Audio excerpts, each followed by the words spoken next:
All right, it's 6 o'clock. All right, 6:01, I'm gonna call the meeting to order. Thank you for coming. How's everyone doing? Welcome. All right, agenda review and disposition. Is there anything to add? Just under other business to reschedule the January meeting. Okay. And then under non-public personnel. All right. Perfect, thank you. Minutes of November 7th, 2022. Did everyone get a chance to read the minutes? Yes. Is there a motion? Motion to move as Okay. submitted. And second for approving the minutes as written? Aye. Perfect, thank you very much.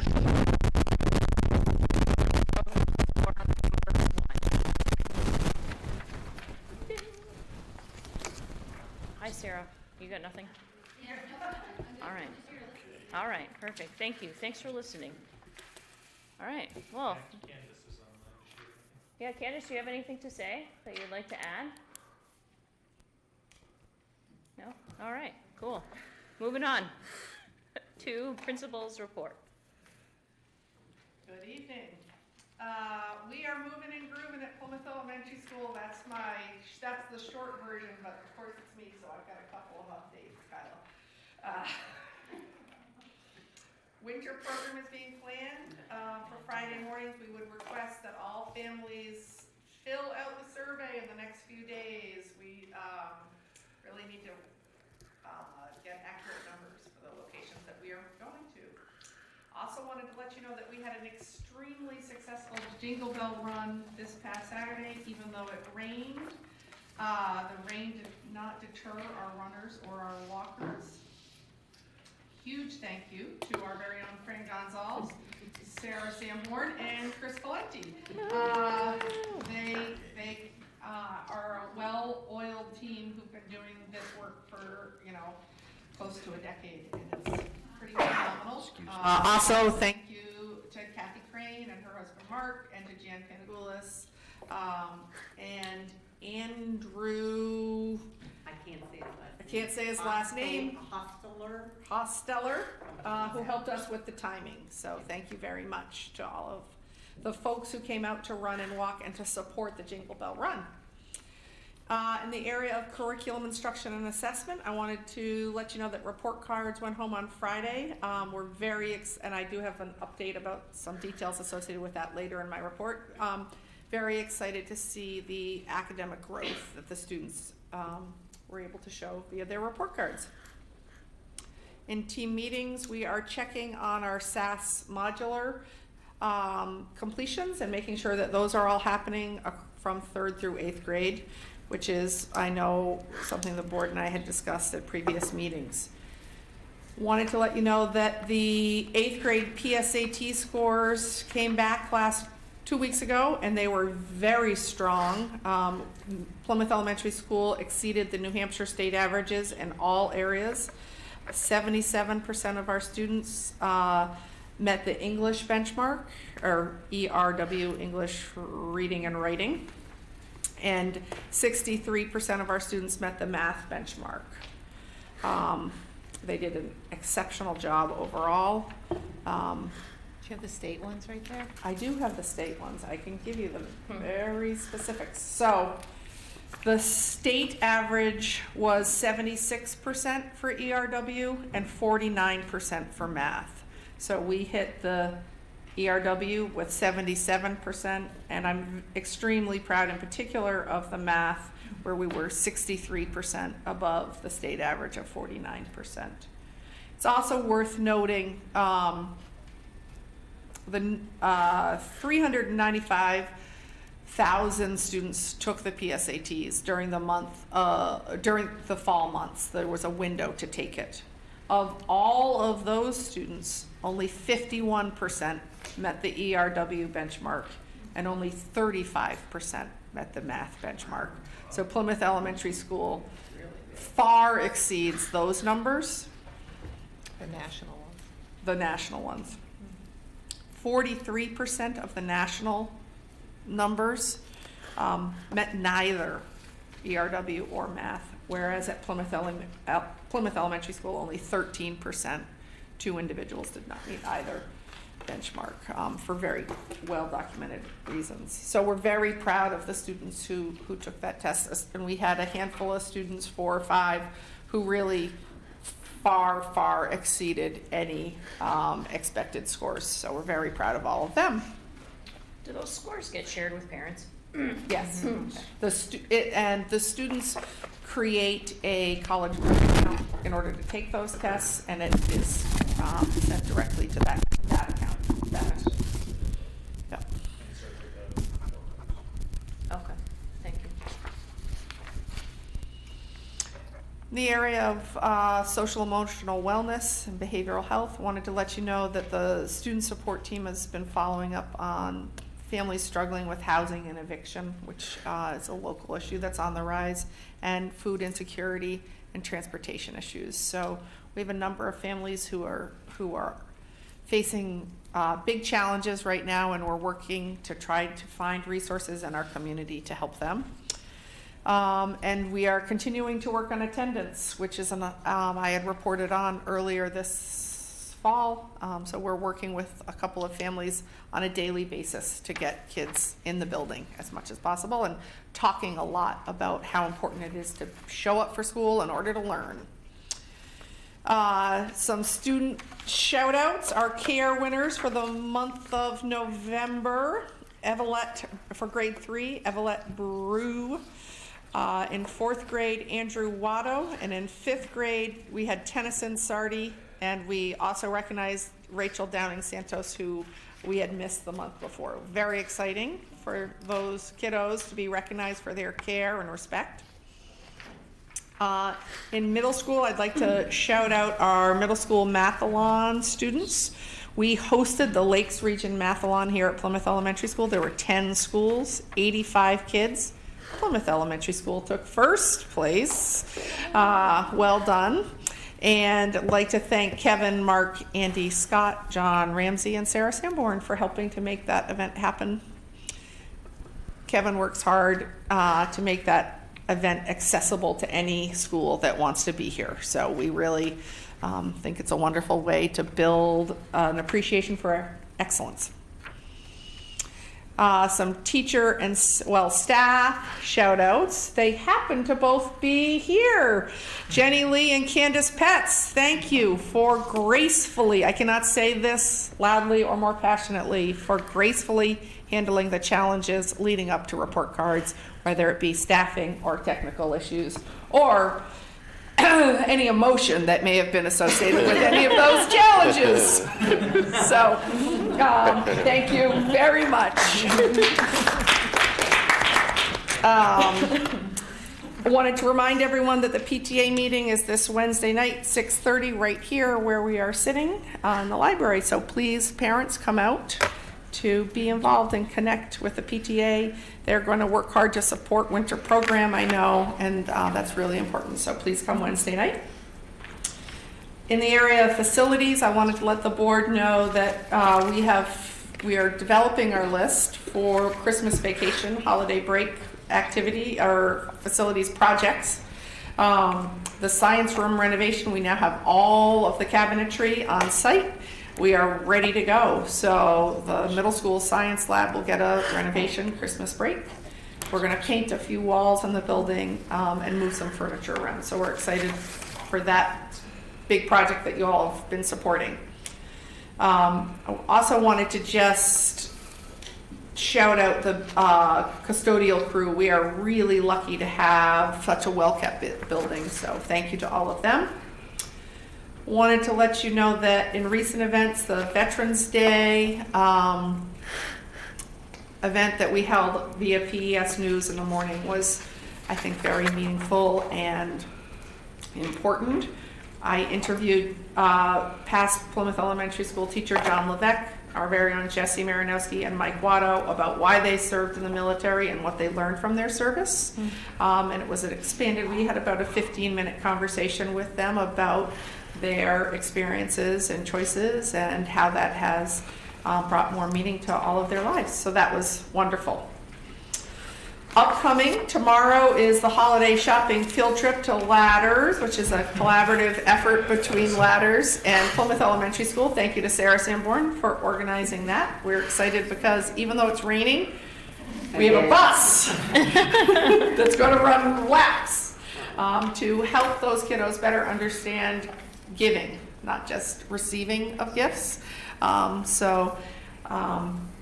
Ladders is supporting us with gift cards, and then families are also sending them money, so that's exciting. Wanted to let you know that the K through 3 holiday concert is December 20th at 6 p.m.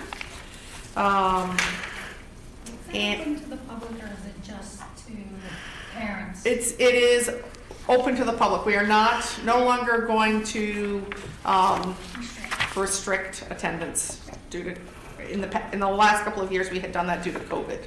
So the doors are open, come on in. It will be packed, I'm sure. Yes.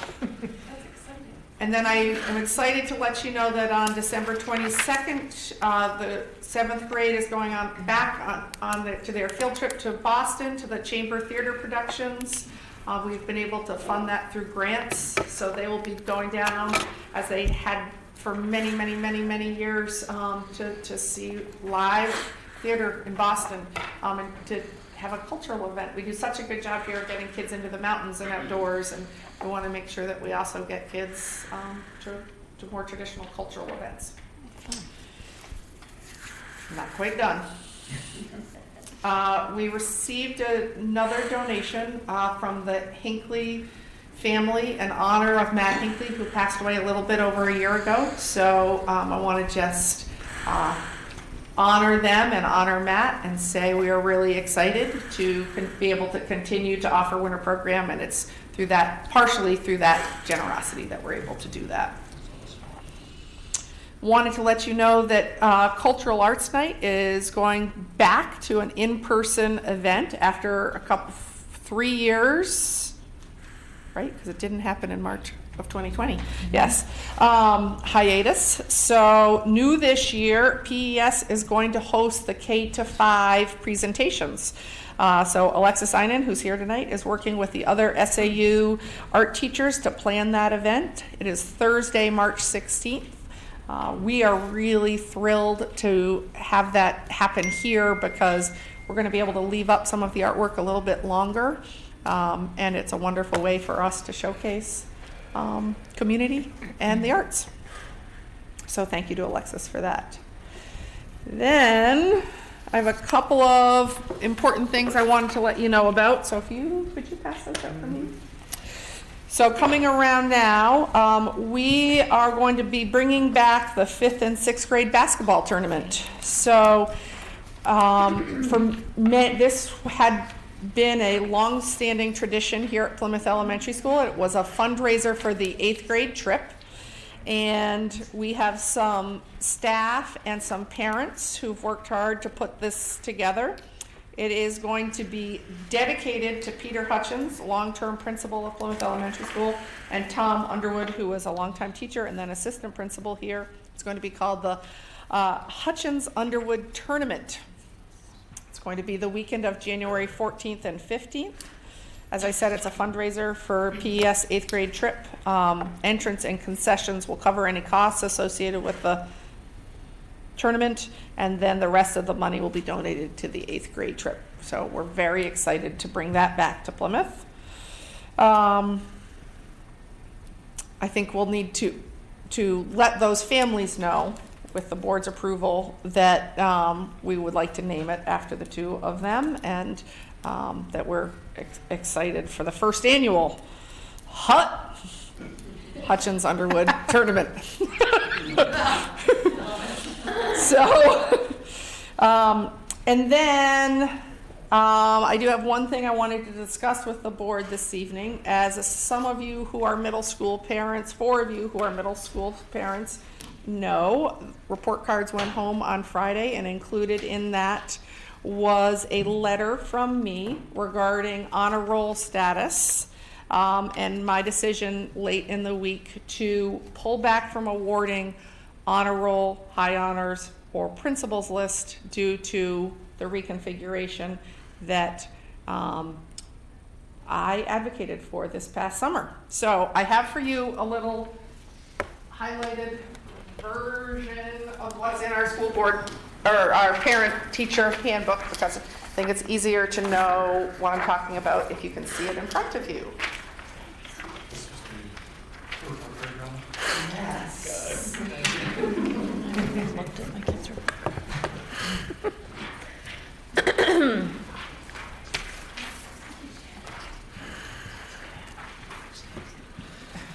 Okay. So, as the letter stated on Friday, the reconfiguring really narrowed the number of students who qualified for honors inadvertently, which was very unsettling to me. I think that we have a number of kids who've worked very hard, and I want to recognize them. For lack of a better term, I also want to say I don't believe in participation awards at the middle school level.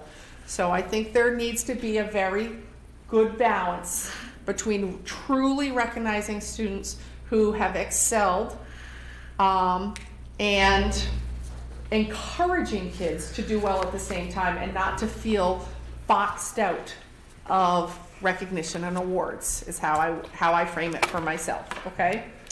So this is of the version of what's in our student handbook, and you notice that I highlighted in yellow 3 different areas. So I would like to propose to the board that in the area of high honors, that we change that statement that says no more than 2 twos to no more than 8 twos. What we realized is that students are being awarded work habit grades, reports, in every core class and every UA class. That is a lot of work habits grades. I think that's gonna go, you have to press enter. 8 seems like,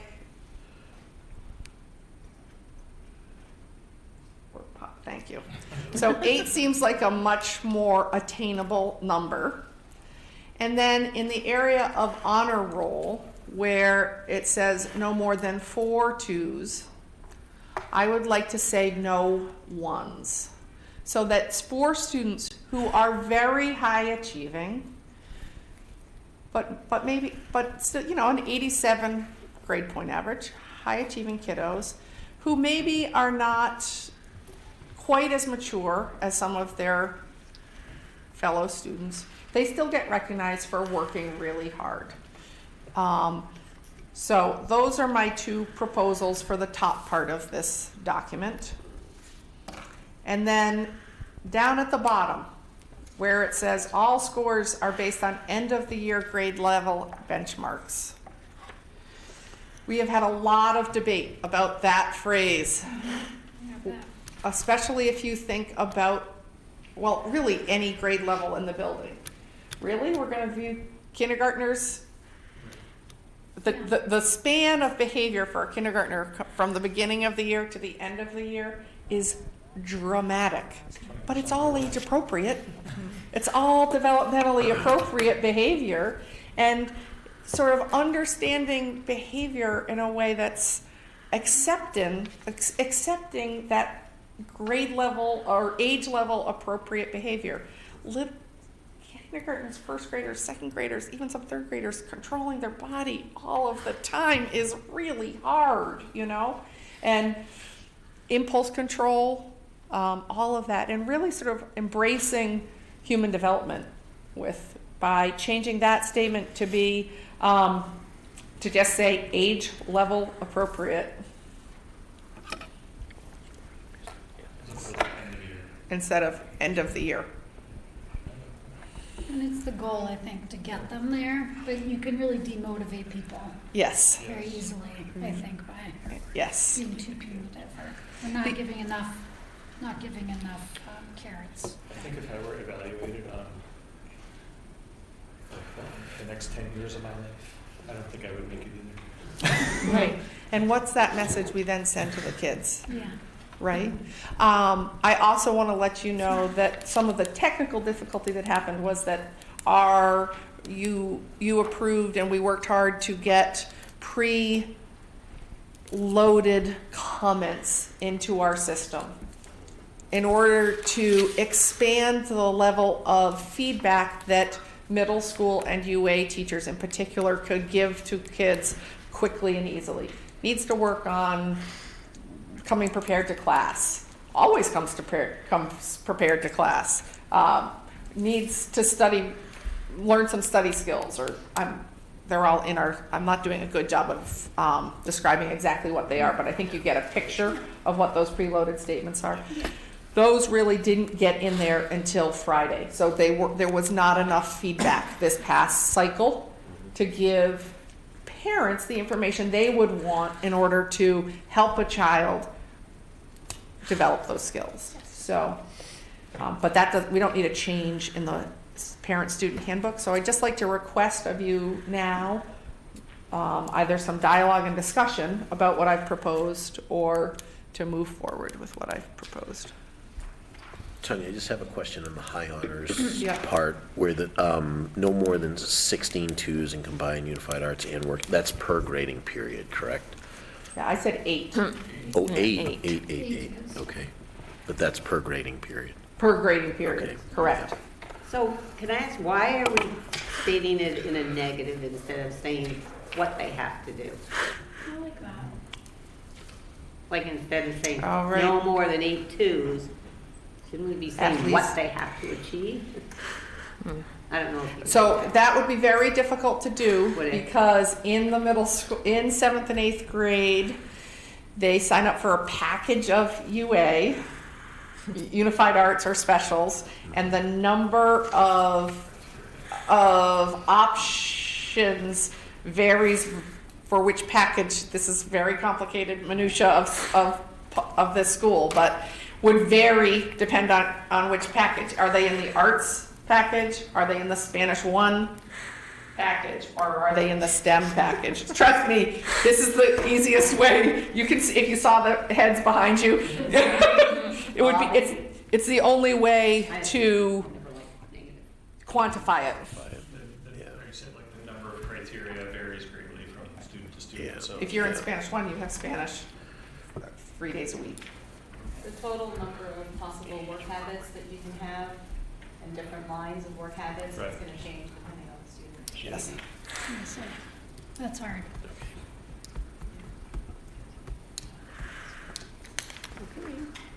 You happen to have a wide variety of middle school teachers and one UA teacher here. If you wanted feedback from any of them, I'm sure you could ask them. Anybody want to give us any?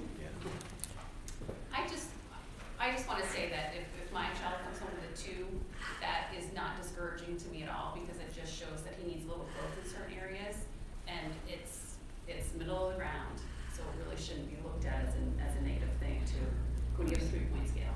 Yeah, they're still developing, they got all year. Yeah. So that message though could be helpful if it gets out to parents.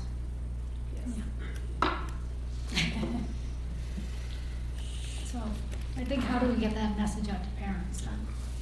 I think it's a good conversation for our community to have. I think talking about both excellence in grade point average and excellence in work habits is why we are rumbling with this. It's important conversation to have. So even though it's a little bumpy and I feel, uncomfortable about it, I do feel like it's propelling our community in a very important way. I don't want to overcomplicate things, but given that there's a variety of criteria that students may be evaluated on, would it be better to say, give it a percentage, no more than 25% twos, or is that too hard to implement? It would be Let's stick with 8. I think sometimes when you start new initiatives, to trial it, to see, and if there's any bumps, I'm sure we can go back and Yeah. Tanya can work with the team to, Okay. if there's something I that's think we want glaring. to keep it this way. I don't think we want to do that right now. Yeah. with how Power School is. I will move that we alter the student handbook with those changes as discussed. I'll second that motion. All in favor? Aye. Aye. Okay. Thank you. Thank you. Can I just add one more thing? Is as a parent to only one child, I think, you know, when you're bringing your first kid through, it became clear to me the teachers had certain goals that they wanted the kids to get to. They wanted, you know, them to be able to do certain things by the end of the year, and not just academically, socially. And I didn't always feel like I knew what those were at the beginning of the year, right? And I'd figure that out throughout the year, and then I could support my kid. I think though more could be done to communicate that to parents ahead of time. That's all. Thank you. Yep. Valid point, Steph. I don't know how to do that. Well, in the first grades, we have sent home what we're calling ICANN statements, Yeah. that went home with progress reports about I can come to class prepared, I can complete all my homework, I can, and we actually have them for the middle school, but it's different because we use Power School differently, so, but we could send that home to all the middle school kids and families. It'd be very easy, actually, that step. Thank you. And sports and athletics and safety, sorry. Mine is extremely short. I have no new updates from the safety committee. And in terms of athletics, our 5 and 6 basketball teams have started. They're 1-1 right now. They just played over at Wentworth tonight. And then our 7 and 8 teams and wrestlers will at least get in 1 to 2 events before the December break, and then when they come back, they'll be in full swing. I did just want to note that we have the Elks Hoop Shoot that is, they're using PES to host the event, and that's this Thursday. And our top qualifiers, male and female, per the 3 age groups, representing Plymouth Elementary in ages 8 and 9 are Abigail Ball and David Elderkin. And in the 10-11 age group, Libby Oldenburg and Lucian Scaglarini. And in the 12-13 age group is Aislinn Lamos and Kevin Sanborn. So they will all compete within our other SAU students that are coming from the other schools. And if they advance, I think the next round is sometime mid-February. And again, that'll be the state round, which is hosted here as well. And that is all I have, short and sweet. All right, thank you. Do you guys have any further questions? No. All right, perfect. Moving on. Budget review. So, I'm gonna review the budget a little bit with you with Tanya. There is a packet in front of you, which is draft 1. I do have some extra copies if anybody from the public wants to share. Sorry.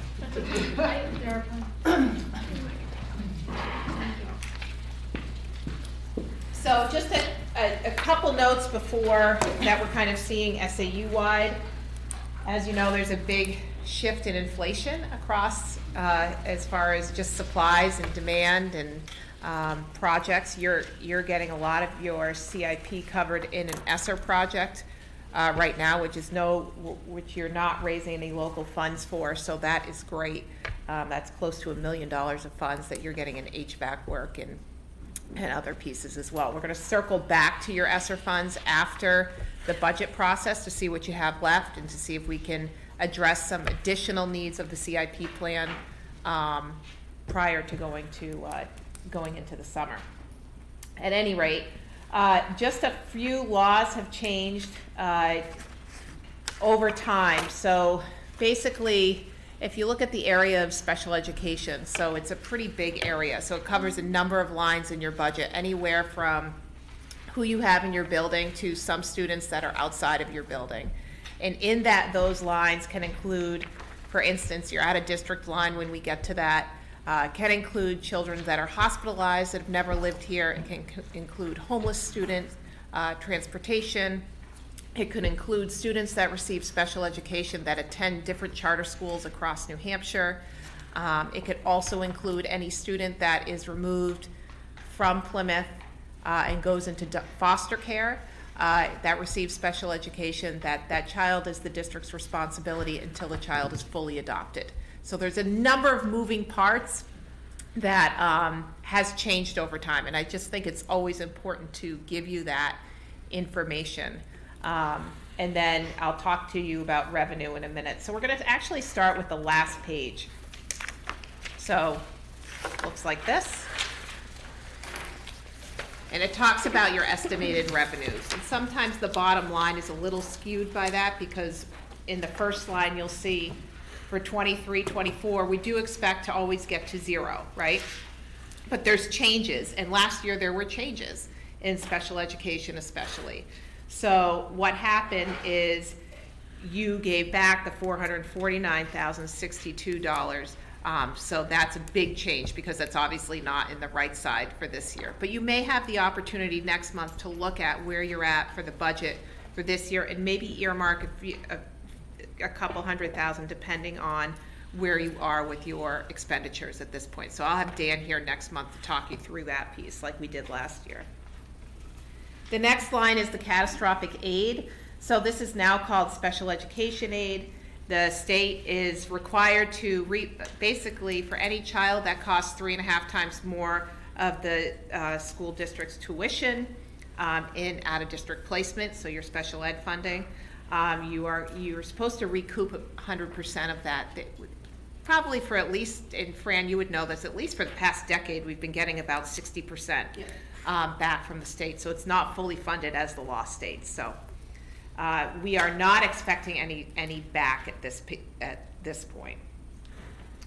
Adequate education, that's your adequacy from the state. Yours has gone up a little bit. Many of our districts have gone down. I do anticipate that it will go down over the next few years based on the changing formula. That goes, so it's based on a number of indicators. Free and reduced lunch, which is your poverty level, which has not been that accurate given COVID and how that's reported. Your proficiency rates is based on that, your enrollment, your average daily membership, and other indicators as well. So that's, you did go up there a little bit. Security grant is at 0. That was from a few years ago. National Forest Reserve is each year around $2,000. Medicaid is for any, so that's other funds that we collect from special educations. Any student with an IEP that's Medicaid eligible, we can recoup for certain services like physical therapy, occupational therapy, speech, or a one-on-one aid at times.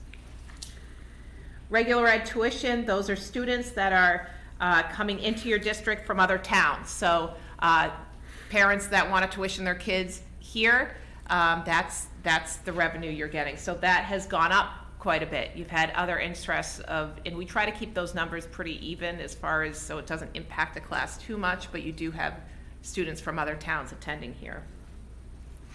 Special ed tuition, so those are students that are tuitioned in with special ed needs. So those are your two behavioral programs. That's some of the revenue that you collect from those two programs. Preschool assist, so that is your, basically it's all the special ed funding from around the SAU as far as what you get for an allocation back to the preschool is run out of this building. So we charge the other districts and the other services to come back to Plymouth. Earnings on investment is 1. PEP tuition, so that is tuition per special ed in the preschool. Reimbursement services, so last year we talked, so that's going to be at $50,000. You host basically the English language learner teacher contract here, and we bill out for the other services. She's not here full time, so that's the money that you collect from the other districts that are receiving services. Voted from fund balance is 0, so last year it was $50,000, so you'll probably want to talk about that again. Remember, that's the $50,000 that goes into your CIP if there's money left over. And transfer from capital reserve fund is 0. Title II reimbursement is at 1. These are federal grants. IDEA is your special ed federal grant, so the allocation is typically the same, around $140,000 for just PES. Title I reimbursement So that's usually for any reading math intervention, and that is at $80,000. So we're looking at those allocations being the same from the feds. Child nutrition hot lunch program, that's the money we get back from your lunch program, pretty self-explanatory, $195,000. So overall, and we'll go through the whole budget as well, you'll see you're up quite a bit, but a large amount of that is due to the $449,000. It's kind of skewed just because it's a zero in the right-hand column as well. What you'll see, Tanya's going to go over the summary of lines, is really your impact of the new collective bargaining agreement, as well as some special education needs as well. Any questions on the revenue side before we go into? Yes. The budget care teachers assumes all existing teachers are returning, is that correct? What's that? Do we assume all existing teachers are returning in our estimate for the salaries and benefits? Okay. Yep. Yep. Do you want to move over to your? Ready to move towards appropriations? Yep. Operating budget, so Yep. that looks like this, okay? I'm going to take you to page 11, which is now the last, if you took off the revenue page, it's the last page of this. Second to last page. Second to last page, Yep. second to last page, page 11.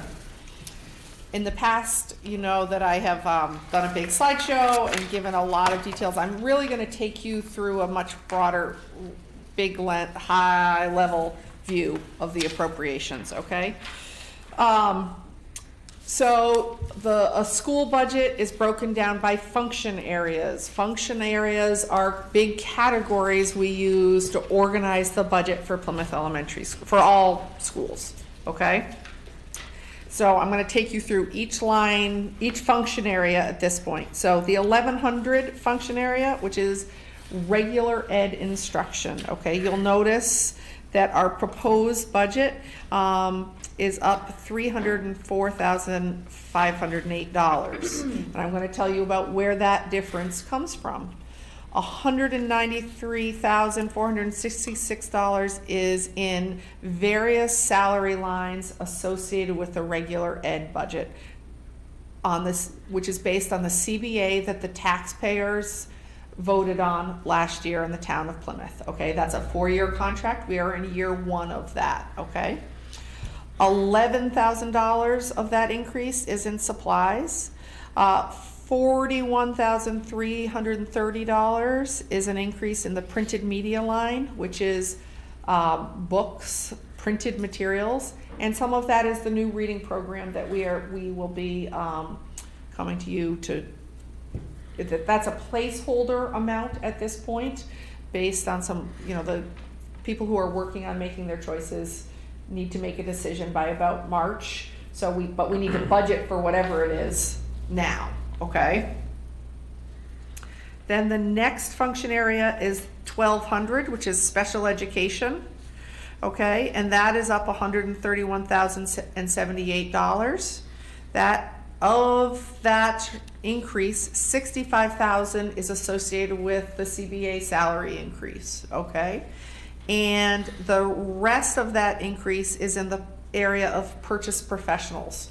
So if we delved deeper into that function area, you would be able to see that there are less out of district placements and more students being served within this building. What that means is there's a little shifting, but there are also more students than there have been in the last 2 years who are needing that level of high support. Okay. Then the next function area is 1410, which is co-curriculars. You'll notice an increase in that function area as well, $58,413. That is for coaches and advisors for all of the incredible co-curricular and athletics that are offered through this building. Those stipends associated with co-curriculars are again part of the CBA. So those were voted on a year ago, okay? Next is the preschool area, 1840, and that increase of $11,664 $4 is due primarily to an increase in the retirement. We currently have a long-term sub in that situation, in that position. And as a long-term sub, your retirement is not a part of that contract. But if you move into a full-time employee, retirement is a part of it. So that's why that increases up. 2120 is guidance and assessments, and that increase of almost $3,000 is a part of the CBA. Next is health services. You'll notice an increase of $17,754. This is mostly our nursing contract through Spear. There's an increase in that contract, but you know, the nurse contract salary is increased, but also there's a change in that contract that includes some management fees through Spear. So there's a combination of why that increases a little bit more. Psychological services, you'll notice that function area is down 15,290. There was a staff change for this fiscal year that we're in right now. We had budgeted, we knew about our retirement, we had budgeted to the greatest potential for that, and we were able to hire someone where that cost is less than the highest level, but the services are exemplary. Next area is 2150, which is speech services. That increase is again associated with the CBA salary. Then we have OT and PT. We're down a little bit in our expected cost for that area, down $3,158. That just depends on the kids who are in the building at any time. Support services is 0. Improvement of instruction is 0. 0 difference. Not that the line items are 0, but there's 0 difference. We're holding it 51,455. Library services, there's an increase of 5,182. That is associated with the CBA that once again was voted on a year ago. School board services, 2310. That is an increase in the cost for the audits. Basically, it costs more money to do business. Then we have SAU services. This is we are expecting a decrease by 14,720, and that is due to changes in enrollment across the district, where our percentage of what we need from the SAU is going down a little bit. So even though our enrollment is holding steady. Yeah, that has to do with your equalized valuation too. What's that? Other schools are growing faster. No, well, so couple of the towns spiked in equalized valuation, Campton, Holderness. Yeah. So it's a 50-50 It's based on split. valuation, not population. Yeah, and Right, population has some a little bit to do with it, but really some of the equalized valuations Okay. changed significantly. Then the 2330 is our tech support, and that's increase in some salary. Then we have the principal's office, which is expected to be up about $11,394, and that is a shared increase between contracts and supplies. Our office covers a lot of the supplies for the building, and there's quite a big increase in the cost of supplies. Then 0 change for financial accounting, a change of about $767 in the operating and building services. That's pretty incidental. We could look farther into that function area by looking into the other document where each line item is pulled out. In function area 2800, which is support services, that is our school resource officer. So we are expecting an increase of about $2,545 due to what the police officer's contract is, and that increase. And then this is an important piece, the food service line, which is 3110. You'll notice an increase of just about $10,000 there. the increase of cost of food and the increase in labor means that the cost, it has gone up, and it's basically that $10,000 is funds to go into the food service account to offset the increase in cost, to still be able to feed our kids. Both Plymouth Elementary School and Plymouth High School are the only two districts within SAU 48 that have been able to run covering the costs for the last many, many, many years.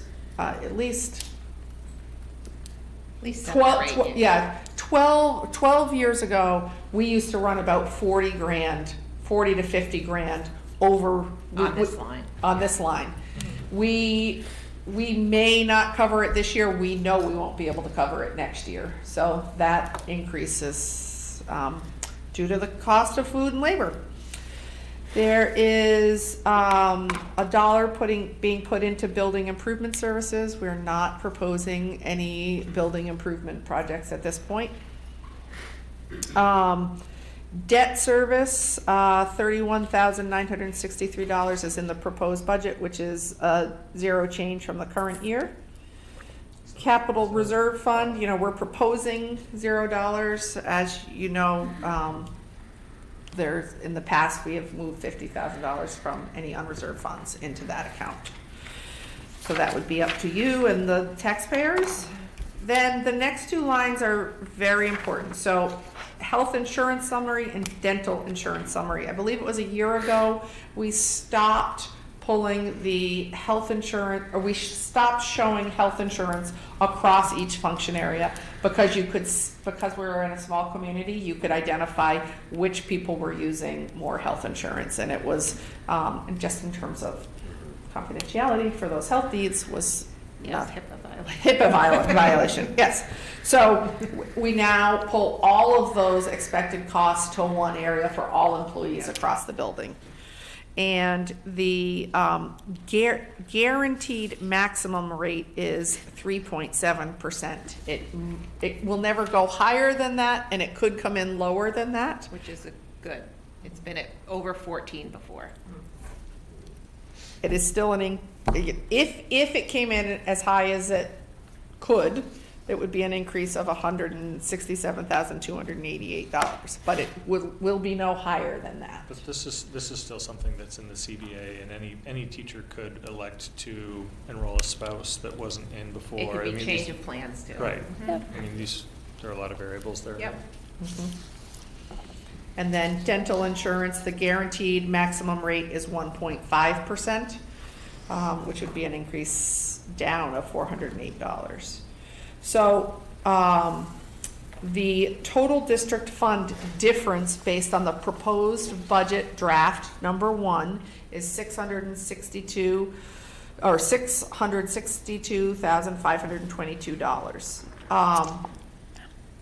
I would, with the food service fund, well, let me just say, of that number, over 344,000 is in various salary line items. So the large majority of this increase is due to the increase in salaries voted on a year ago, which showed our community support for the incredible work our teachers are doing here. But that's where the bulk of that increase is coming from. We are not proposing any changes in full-time employees. We are not proposing any work to the building other than what would be covered by either grants or I guess if there was something at the end of the year, small project for unreserved funds. But.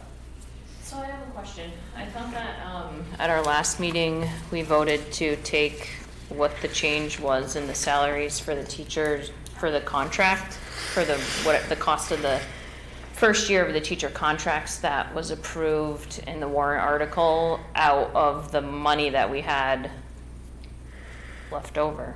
Mm-hmm. Is that reflected? No, you can't do that. You can't do that. You can't use it for salaries. Yeah, No. I think we had some capital projects. that- It's always for, so there's two reasons you can use that money. One is for any unanticipated special ed funds. The other is for any projects to cut the purchase order prior to June 30th. That's it. Any safety issues as well, not for salaries. Unless it's a special ed issue. Okay. Do you guys have any questions about this round one draft? So just take the month, look at it, call us with any questions. It's always Look a at the, bit- It's always a dull pencil the first time through. yeah, it's kind of a, everybody gets fogged over the first time through, so just look at it. Like I said, any questions, we just gave you the broad overview. We gave you some of the major reasons of the increases and decreases, the changes in revenue. January, we'll have to make some decisions on the final budget, which is the next meeting, and then February is the hearing. You're not doing any collective bargaining agreements this year, so it's really just the budget and then some of the other warrant articles that you typically have in there. I'll have Dan at the next meeting to talk you through some of the strategy and for the revenue side, as well as to firm up some of the warrant articles around the CIP and stuff like that. I was gonna say, was there anything, we did discuss using some of the COVID money for capital projects, but I'm trying to remember, are we offsetting expenses that we had put in the budget with that? So we didn't put No, any of the okay. CIP projects into this budget. There's nothing we had I approved think for one this way year. you could think about it Yeah. is we looked at a 10-year CIP Right. plan, right? Yep. And with that ESSER money, we are choosing to do some big ticket items To defray future costs. to decur, to, For some yes. reason, I was wondering if there was anything that the voters had approved to expend this year that we were using those funds for that might give us some fund balance. I was looking for fund balance. You did pass a We'll warrant get to that. article that you retain. We haven't Right. tapped into that at this Right. point. So if there's something you wanna do in the spring or later towards the summer, you can certainly, you have funds to do something like that if there's an unanticipated special ed issue. But right now, I think we're looking at, you're doing the first part of the HVAC project, and then we were talking about the library renovations that have been on the CIP for a while, that we may be able to use ESSER funds to help with that. So, that's the next piece we're looking into, we just have to get the design on that. Is there any historical data or way that we can look back at increases over the past years? So you have some on here from I saw that. 21, 22. Anything before that? Yeah, there's absolutely. It's just lower. it's a pretty large increase. I just wanna, like, historically see what increases look like in the past. I think that'd be helpful. I have some data in some of my documents. I'm happy to, if you had specific questions and depending on how far back you wanted to go, we could get that information for you. Okay. Do you wanna just look at 5 years or I 10? think that would be enough. I'll just have Dan get that for the next I one. don't have a good sense of historical. Bottom line, right? It would be interesting Yeah. to see the initial proposed budget and then the actual approved budget for those years. For the- I don't know. Maybe not, maybe that's too much. Well, I mean, my point is like the first draft is always, Still rough. and it usually gets more accurate as before it goes to the voters. That would be just a Yeah, good this- sense this- for me to have. This Yeah. doesn't scare me. Okay. It's gonna be harder because most of this is all Sorry. Yes. Kyla, don't Yeah. go out of your way to do that, We don't no, have- 5-year bottom line? yeah, Yeah. Okay, historical. yeah, approved budget. Or Or adopted- actual adopted. expenses. Actually, So I think actuals, yeah. I'm gonna say That's whichever's different. easier. Well, I the- just the- wanna the have a adopted sense. budget is Point over easier to years find, that right? CBAs were negotiated too, because that makes a difference. right, that's why actuals. Yeah. Yeah. Yeah. And Tanya, in regard to the new reading program, when was I feel like every year, we're getting a new So read, we like, are in year, what year are we in with the program we have now?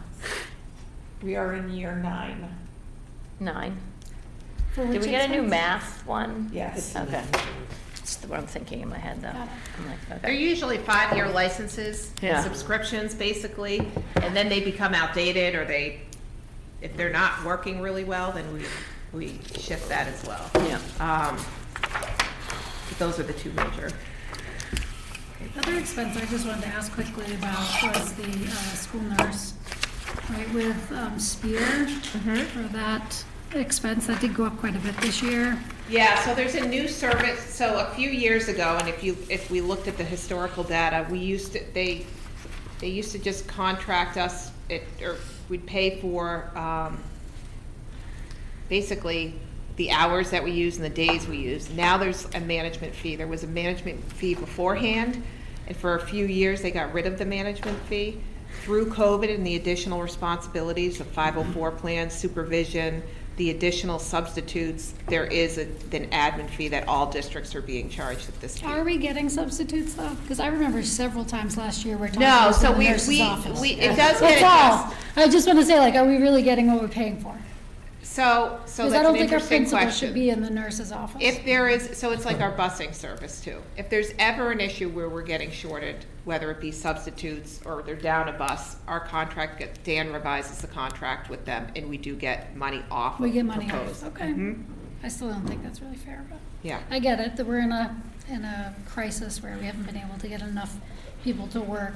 Well, it's not I guess maybe it's not all about the sub piece, it's professional development, the supervision, the number of responsibilities under that contract, that's more. I mean, you think of, we always compare it to if you have a single teacher or something. Yeah. You look at all the additional, the whole package is right around that cost. It's true. If So- you included retirement and health If you insurance and include all yeah. that piece, and they cover, so we All don't of it. have to give the training, the additional certifications, anything, it's all, the liabilities covered under SPEAR. So that's a huge help. But I understand the increase, yeah. Still a large increase for 1 year. Yeah.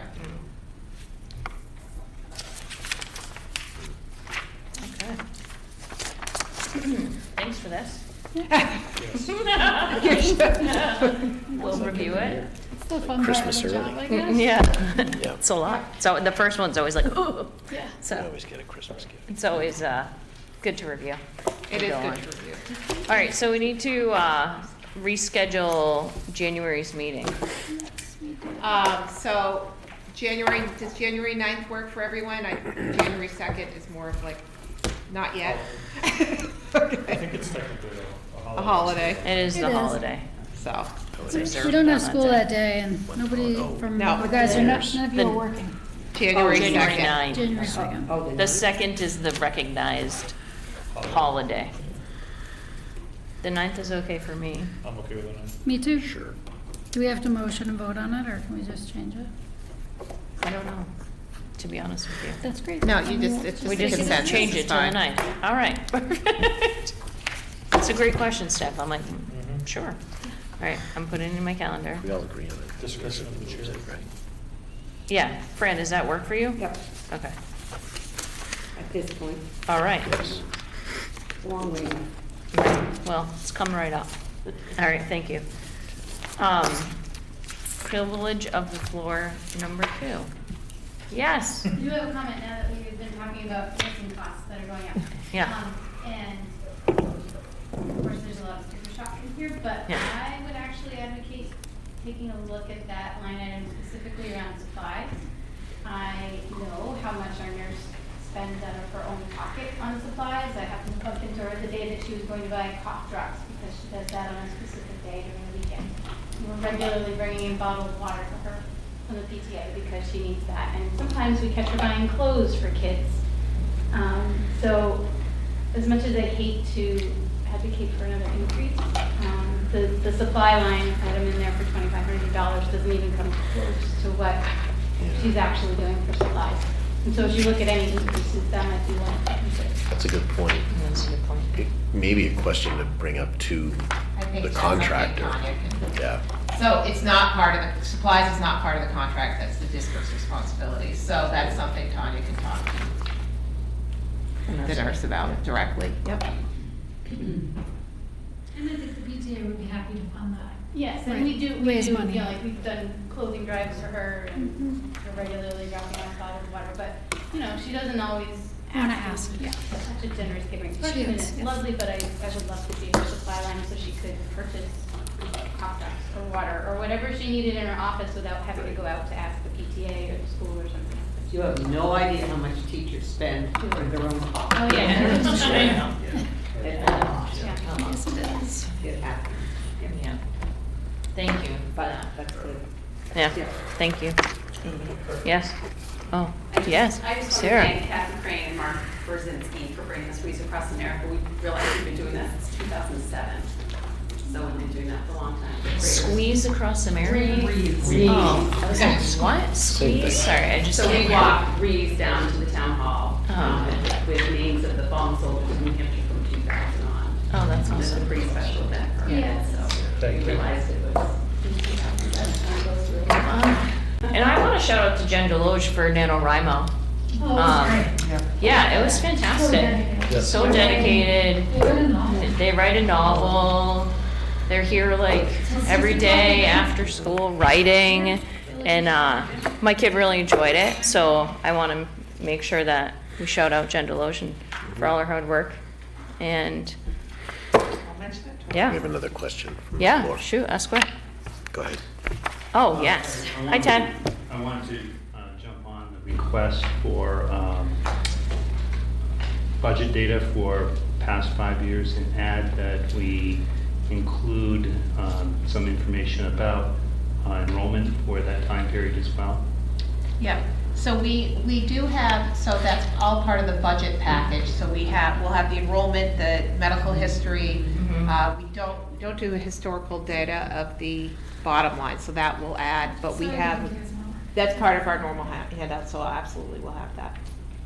It's been very stable enrollment for 20 years. Just Can I ask But a that question is for our some- selectman representative?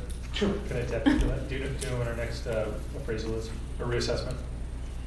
I know it's soon, Is it this year or next? I have to ask.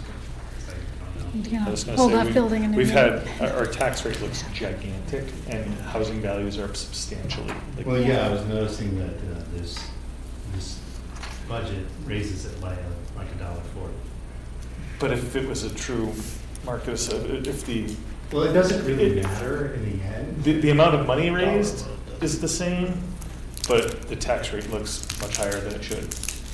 Oh, yeah, we're acutely aware of the fact. Okay. Candace, did you have anything that you wanted to say on Zoom? Thank you. All right. Oh, no. I'm good, thank you. All right, thank you. All right, privilege, consent, we're all good, and then we need a motion to go into non-public. So moved. Second.